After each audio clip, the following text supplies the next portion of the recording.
मसूरी में कानून व्यवस्था और जनसंपर्क में पुलिस की सतर्कता अब नई मिसाल पेश कर रही है। हाल ही में Mussoorie traders and welfare association ने कोतवाल संतोष कुंवर और उनकी टीम को शॉल व पुष्प गुच्छ भेंट कर सम्मानित किया। एसोसिएशन अध्यक्ष रजत अग्रवाल ने कहा कि पुलिस ने लंडोरा बाजार में सराफा व्यापारी से धोखाधड़ी कर लाखों का माल ले जाने वाले आरोपी को मात्र 24 घंटे में गिरफ्तार कर सामान बरामद कर लिया। इस तेजी से न केवल व्यापारी वर्ग को राहत मिली बल्कि जनता का पुलिस पर भरोसा भी और मजबूत हुआ है।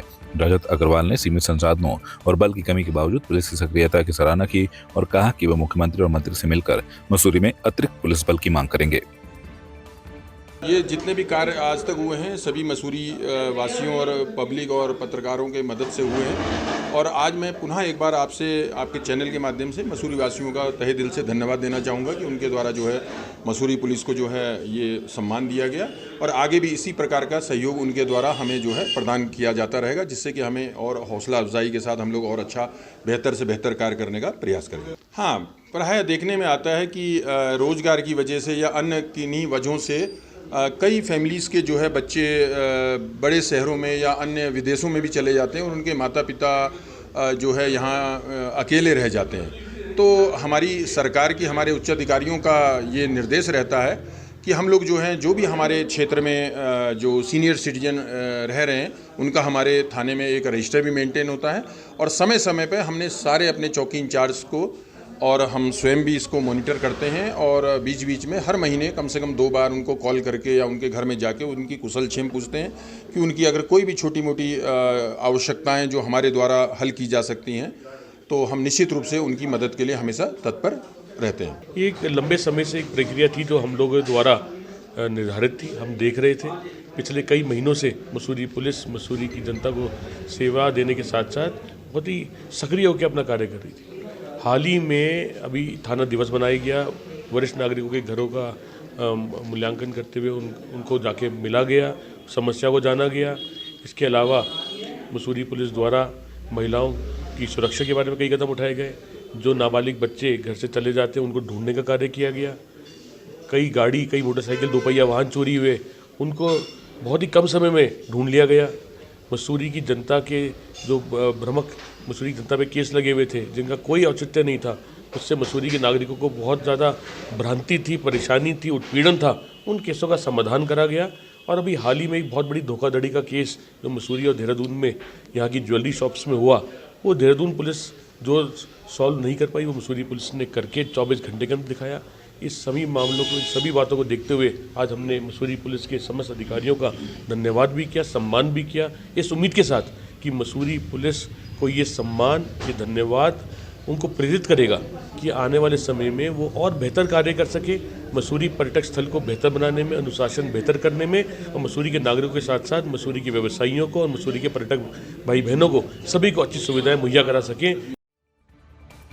मसूरी में भारतीय मजदूर संघ की प्रदेश कार्यकारिणी की 2 दिवसीय बैठक संपन्न हुई। बैठक में आंगनबाड़ी कार्यकर्ता, ठेली पटरी व्यापारी, होटल वर्कर्स, रिक्शा चालक, भवन निर्माण श्रमिक, संविदा कर्मचारी और गिग वर्कर्स की समस्याओं पर गंभीर चर्चा की गई। सर्वसम्मति से निर्णय लिया गया कि 25 नवंबर को प्रदेश के हर जिले में मुख्यमंत्री को ज्ञापन सौंपा जाएगा। बैठक में प्रदेश अध्यक्ष उमेश जोशी, महामंत्री अमित सिंघल और क्षेत्रीय संगठन मंत्री अनुपम ने कहा कि संविदा और दैनिक वेतनभोगियों को न्यूनतम वेतन, ईएसआई, पीएफ जैसी सुविधाएं मिलनी चाहिए। ठेली पटरी व्यापारियों और होटल वर्कर्स की समस्याओं का समाधान जरूरी है। गिग वर्कर्स को भी सामाजिक सुरक्षा का अधिकार दिलाने की मांग की गई। नेताओं ने कहा कि श्रम कानूनों का वास्तविक लाभ जमीन स्तर पर श्रमिकों तक नहीं पहुंचा है। इस 70 वर्ष के उपलक्ष्य में देश में कार्यक्रमों की श्रृंखला में जो अपने यहाँ उत्तराखंड में भी कार्यक्रम, उसकी समीक्षा हुई है और यहाँ पर जो कार्यक्रम का एक 70 वर्ष का समापन और युवा सम्मेलन हरिद्वार में विशेष रूप से हुआ है, उसमें माननीय मुख्यमंत्री जी का आगमन हुआ और हमारे राष्ट्रीय जो महामंत्री श्री रविंद्र हिमते जी, उनका भी आगमन था। उन कार्यक्रमों को लेकर के फिर जो अनुवर्ती प्रयास है, उस कार्यक्रम के बाद जो आज श्रमिक क्षेत्र में जो समस्याएं हैं, खासकर से ठेका प्रथा है, आउटसोर्सिंग है और जो हमारे कर्मचारियों के नियमितीकरण हैं और परिवहन में 2 महीने से अभी तनख्वाह नहीं मिल रही है, शुगर की समस्या है, आंगनवाड़ी की समस्या है, कुछ हमारे आशा फैसिलिटेटर ऐसे क्षेत्र में और ये जो विशेष रूप से जो कुछ छोटी मोटी समस्याएं आती हैं उनको लेकर के हम आगे और प्रशासन से और इस सरकार से कुछ अपेक्षा करते हैं। इस उपलक्ष्य में एक योजना बनी है कि प्रत्येक जिलों में हमारे कार्यकर्ता माननीय मुख्यमंत्री जी को डीएम के माध्यम से ज्ञापन देंगे और ये ज्ञापन का कार्यक्रम नवंबर में हमने तय किया है कि इधर त्यौहार और उत्सव वगैरह होने के कारण से है। जैसे हरियाणा में और उत्तर प्रदेश में आउटसोर्सिंग निगम बना करके और इस समस्या का निदान करने की कोशिश वहाँ की सरकारों ने किया है और हरियाणा में तो बिल्कुल ठेका प्रथा उन्होंने बंद किया। ऐसे ही उत्तराखंड भी बहुत बड़ा राज्य नहीं है और एक प्रकार से यहाँ दुरूह क्षेत्र है, तो यहाँ की सरकार से माननीय मुख्यमंत्री जी से भी ये हम आशा करते हैं कि यहाँ के भी जो श्रमिक हैं, जो मजदूर हैं, कामगार हैं, संगठित क्षेत्र में हो या असंगठित क्षेत्र में हो, सबको समान काम का समान वेतन ये दिया जाए और ये जो आउटसोर्सिंग में आने वाली गड़बड़ियाँ हैं इसको कैसे दूर किया जाए, इन पर काफ़ी विस्तार से हम लोगों ने चर्चा किया है।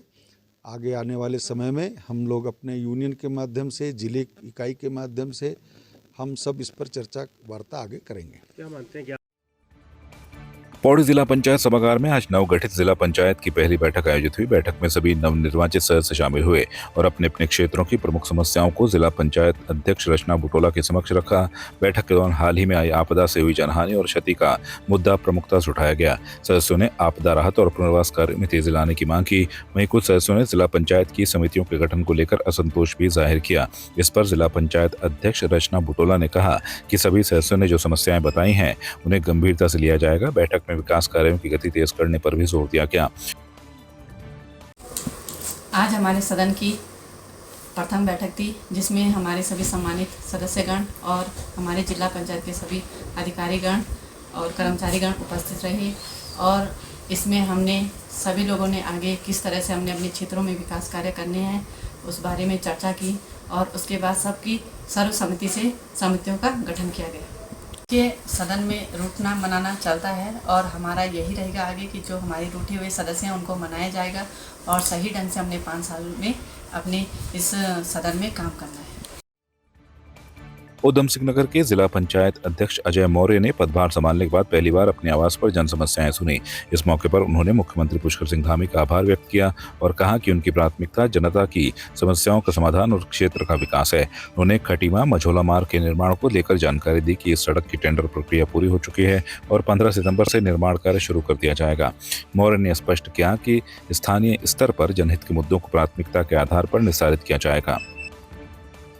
यशस्वी माननीय मुख्यमंत्री जी का धन्यवाद करता हूं और जो हमें इतनी बड़ी जिम्मेदारी मुझे दी है। और यहाँ पर अभी हम लोग शपथ के उपरांत हमने कल अभी हमारी प्रथम बैठक हुई तो हमने सभी वहाँ के क्षेत्र जो जिला पंचायत अपने क्षेत्रों के जो भी अपने प्राथमिकता के आधार पर जो अपने कार्य लाए थे उस बैठक में हमने रखा है और उसको जो है उस बोर्ड बैठक में उसको हमने पास करेंगे और उसके बाद हम उस पर जो है काम धरातल तक करके उसे गाँव तक ले जाएंगे। अब धीरे धीरे बनाते हैं। अभी क्या कि अभी कार्यकाल अभी स्टार्ट हुआ है तो अभी हम लोग धीरे धीरे बनाएंगे। अब क्षेत्रों में हम लोग जा रहे हैं, देख रहे हैं कि हमारा कौन सा गांव, कौन सा अभी क्षेत्र हमारा जो पीछे रह गया है तो उसमें प्राथमिकता पे और बढ़ चढ़ कर उसमें काम करेंगे। उसमें हमने मैं आपको बता दूँ यशस्वी माननीय मुख्यमंत्री जी द्वारा उस रोड का जो है स्वीकृति जारी कर दिया था 1-1.5 माह पूर्व में ही। पहले 1-1.5 महीना पहले उसका जो है स्वीकृति प्रदान हो गई है और टेंडर प्रोसेस में था जो कि टेंडर की प्रक्रिया भी पूरी हो गई है और इस सप्ताह इस रोड का जो है कार्य स्टार्ट हो जाएगा और सभी क्षेत्रवासियों में इसकी जो है जानकारी आ गई है और सभी लोग माननीय मुख्यमंत्री जी का धन्यवाद भी किया है। संगठन सृजन अभियान के तहत कांग्रेस कार्यकर्ताओं से राय शुमारी का दौर जारी है। आगरा खाल में आयोजित बैठक में अखिल भारतीय कांग्रेस कमेटी के सचिव अंजलि निबालकर, संगठन प्रभारी व पूर्व विधायक राजकुमार, राजेंद्र शाह और गोपाल गड़े ने कार्यकर्ताओं से संवाद किया।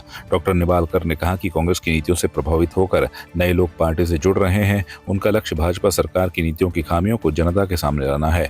बैठक में पीसीसी सदस्य, पूर्व विधायक, ब्लॉक प्रमुख और महिला कांग्रेस सहित बड़ी संख्या में नेता व कार्यकर्ता मौजूद रहे।